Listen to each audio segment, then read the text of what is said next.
லக்ஷ்மி ஸ்ரீ சமையலறையில் இன்றைக்கி வந்து திணையை வச்சு ஹெல்த்தியான பிரேக்ஃபாஸ்ட்டு எப்படி செய்யலான்னு பார்க்கலாம் வாங்க. அதுக்கு என்ன தேவை, எப்படி செய்யலான்ட்டு பார்க்கலாம் வாங்க. ஒரு பவுல் எடுத்துக்கோங்க. நான் அதில் வந்து 1 கப்பு வந்து திணை எடுத்துருக்கேங்க. எல்லாமே வந்து இதே கப்பால் தாங்க நான் அளந்துருக்கிறேன்.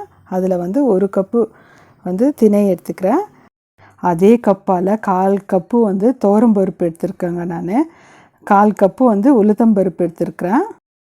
1/2 டீஸ்பூன் வந்து வெந்தயம் வந்து 1/2 டீஸ்பூன் எடுத்தால் போதுங்க. 1/2 டீஸ்பூன் வெந்தயம் போட்டுட்டு நம்ம வந்து அவுல் எடுத்துருக்கேங்க. அதே 1/4 கப்பு அளவு வந்து அவுல் எடுத்துருக்கிறேன் நான்.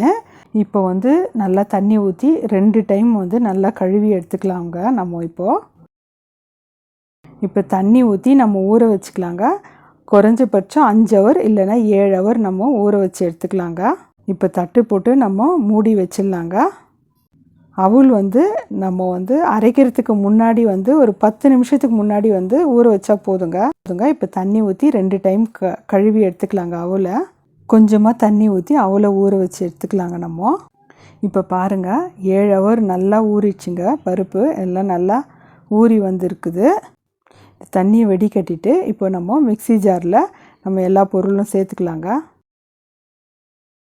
இப்போ பாருங்கள் 10 நிமிஷம் முன்னாடி நான் அவுல் ஊற வச்சேங்க. இப்போ அதுவும் நல்லா ஊறிட்டுக்குதுங்க. அதுவும் மிக்ஸி ஜாரில் நம்ம போட்டுக்கலாங்க.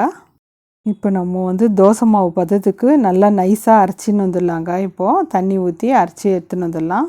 இப்போ அரைச்சின்னு வந்துட்டோம் பாருங்கள். நல்லா நைஸாக தோசை மாவு பதத்துக்கு நான் நல்லா நைஸாக அரைச்சிருக்கேங்க. இந்த மாவுக்கு தகுந்த மாதிரி உப்பு போட்டு நல்லா நம்ம கரைச்சி எடுத்துக்கலாங்க. கரைச்சி ஆனவுடனே நம்ம குறைஞ்சபட்சம் 5 ஹவர்னால் நம்ம மாவு புளிக்கணுங்க. பாருங்கள் எனக்கு வந்து 5 ஹவரில் மாவு புளிக்கலைங்க. எனக்கு வந்து 6 ஹவர் ஆச்சுங்க. ஏன்னா எங்கள் கிளைமேட்டில் மழை பெஞ்சுன்னுக்குதுங்க. அதனால் வந்து எனக்கு 6 ஹவர் ஆச்சுங்க புளிக்கிறதுக்கு. திணையில் நம்மளுக்கு நிறைய ஹெல்த் பெனிஃபிட் நிறைய இருக்குதுங்க. திணை வந்து நம்ம உணவில் நிறைய சேர்த்துக்கும் போது கண் பார்வைக்கு ரொம்ப நல்லது. இதில் வந்து ஃபைபரும் ப்ரோட்டீனும் நிறைய இருக்குது. நல்லா மாவு கலக்கிட்டு நம்ம இப்போது கேஸ் பற்ற வச்சு நம்ம தவா வச்சுக்கலாங்க. தவா வச்சுக்கின்னு நான் இப்போ வந்து ஊத்தாப்பம் தாங்க ஊற்ற போகிறேன் இந்த மாவில். நீங்கள் தோசைனாலும் ஊற்றிக்கலாங்க. தோசையும் நல்லா வருங்க, ஊத்தாப்பமும் நல்லா வருங்க. ஊத்தாப்பம் மேலே 1 ஸ்பூன் எண்ணெய் ஊற்றிக்கோங்க. வாரத்தில் 2 நாள் செஞ்சு சாப்பிடுங்க. இதில் வந்து ஃபைபரும் ப்ரோட்டீனும் நிறைய. வெயிட் கம்மி பண்ணணும்னு நினைக்கிறவங்க இது வாரத்தில் 2 நாள் எடுத்துக்கோங்க. இந்த தோசை நல்ல ரிசல்ட் கிடைக்குங்க. தோசை வந்து நல்லா 2 பக்கம் திருப்பி போட்டு நல்லா வேக வச்சு எடுத்துக்கலாம். பாருங்கள் ரெடி ஆயிடுச்சு.